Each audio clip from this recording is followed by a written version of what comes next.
ലോകത്തിലെ ഏറ്റവും മികച്ച മനുഷ്യൻ റഹ്മാനെ ഞാൻ എൻ്റെ ജീവനോളം വിശ്വസിക്കുന്നു. കുറിപ്പുമായി സൈറ ബാനു. കുറച്ചു ദിവസങ്ങൾക്ക് മുൻപാണ് സംഗീത സംവിധായകൻ AR റഹ്മാനും സൈറ ബാനുവും വിവാഹമോചിതരാകുന്നതായി സോഷ്യൽ മീഡിയയിലൂടെ അറിയിച്ചത്.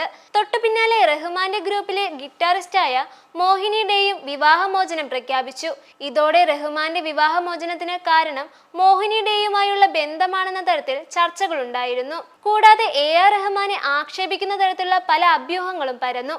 ഇപ്പോൾ ഇതിനെതിരെ രൂക്ഷ വിമർശനവുമായി സൈറ ബാനു തന്നെ രംഗത്തെത്തിയിരിക്കുകയാണ്.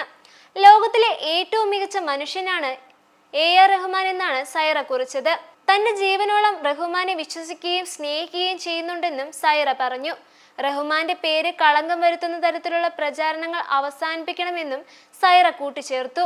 താൻ റഹ്മാനെ സ്നേഹിക്കുകയും വിശ്വസിക്കുകയും ചെയ്യുന്നുവെന്നും അദ്ദേഹത്തിന്റെ സ്വകാര്യതയെ മാനിക്കണമെന്നും സൈറ ബാനു പറഞ്ഞു. ദയവ് ചെയ്ത് യൂട്യൂബ് തുടങ്ങിയ സമൂഹ മാധ്യമങ്ങളിൽ അദ്ദേഹത്തിനെതിരെ വ്യാജ പ്രചാരണം നടത്തരുതെന്നും ഈ ലോകത്ത് ഞാൻ കണ്ടതിൽ ഏറ്റവും നല്ല മനുഷ്യനാണ് അദ്ദേഹമെന്നും സൈറ ബാനു പറഞ്ഞു. വാസ്തവവിരുദ്ധമായ കാര്യങ്ങൾ പറഞ്ഞു പരത്തരുതെന്നും ഓഡിയോ പ്രസ്താവനയിലൂടെ സൈറ ബാനു പറഞ്ഞു. ഞാനിപ്പോൾ ബോംബെയിലാണ്. കഴിഞ്ഞ കുറച്ചു മാസമായി ഞാൻ ഇവിടെയാണ്.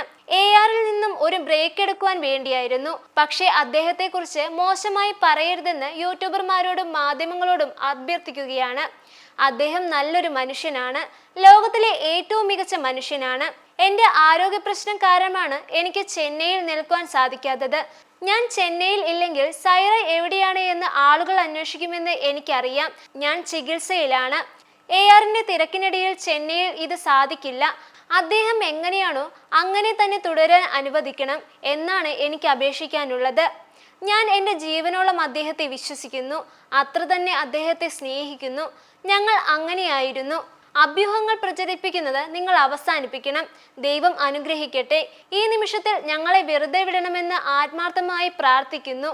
ഞങ്ങൾ ഒന്നും ഔദ്യോഗികമായി പ്രഖ്യാപിച്ചിട്ടില്ല. അദ്ദേഹത്തിന്റെ പേര് തകർക്കാൻ ശ്രമിക്കുന്നത് അവസാനിപ്പിക്കണം. അസംബന്ധമാണത് എന്നും സൈറ പറഞ്ഞു.